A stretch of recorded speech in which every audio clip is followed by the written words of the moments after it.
Assalomu alaykum. Sizlar bilan men yana muhojir bo'laman. Sizlarga kartadan fokus ko'rsataman. Bu fokusimiz ertangi fokus bo'ladi.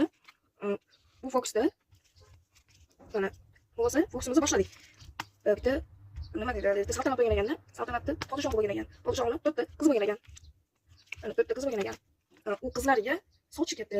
Sochlarni ulardan alohida qo'ydi-da. Alohida qo'yib kech payt nima bo'lmasin deb, qochib ketmasin deb ustidan nima qo'yib chiqdi? Quruq qo'yib chiqdi. Qulupni buzib yana qochib ketmasin deb qo'riq qo'yib chiqdi. So'ng butun saltanat uyquga ketdi. Va bularni aralashtirib olamiz. Ana o'zlarini ikkita uchta qilib, o'zlarini to'rtta beshta, o'zlarini ikkita, bitta yo'piyamani hamdan qilib aralashtirib olamiz. Yaxshilab bular qochib ketmasligini yaxshilab aralashtiramiz. Hop. Bo'ldi. Buni taqib olamiz. Keyin asha saltanatga yorib tushdi. Shomoldan turibdi.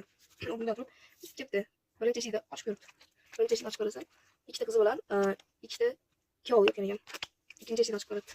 Ikkinchi eshikni ochib ko'rsa, bu yerda ham ikkita qizi va ikkita kuyov yotgan ekan. Uchinchi eshikni ochib ko'radi. Uchinchi eshikni ochib ko'rsa, bu yerda quluplar singan holatda yotgan ekan. To'rtinchi eshikka kelib qarabdi. To'rtinchi eshikka kelib qarasa, bu yerda qo'riqchilar mast holatda yotgan. Sizlarga fokusimiz yoqqan bo'lsa, bir dona like tugmasini bosib ketishlaringizni iltimos qilib so'raymiz.